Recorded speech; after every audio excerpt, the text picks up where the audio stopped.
пензиите за 8% на пензионерите е СДСМ. Таа е партија што долго време одбиваше да им ги врати украдените пари на пензионерите и впрочем и никогаш не го стори тоа. Никогаш не ги врати украдените 8%.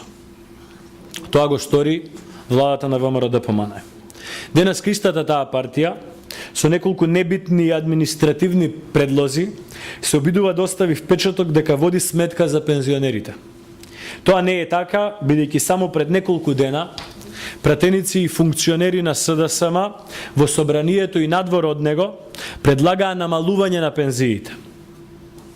Да подсетиме дека во овие неколку години од како ВМРО-ДПМН е на власт, за прв пат во овие 20 години се зголемија пензиите за цели 33% во просек, но најниските пензии се зголемија за над 40%.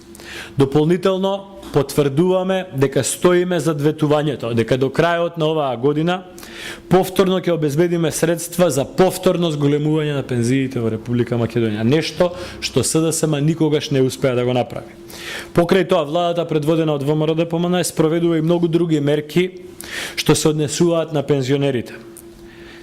Намалување на цените на лековите, бесплатно здравствено осигурување, бесплатен јавен превоз во одредени денови, бесплатно бањско лекување за огромен број од пензионерите, отварање центри за дневен престој на пензионерите, се само неколку од десетината мерки кои што владата на ВМРО-ДПМН ги воведе, а кои се однесуваат за подобрување на животот на пензионерите во Република Македонија.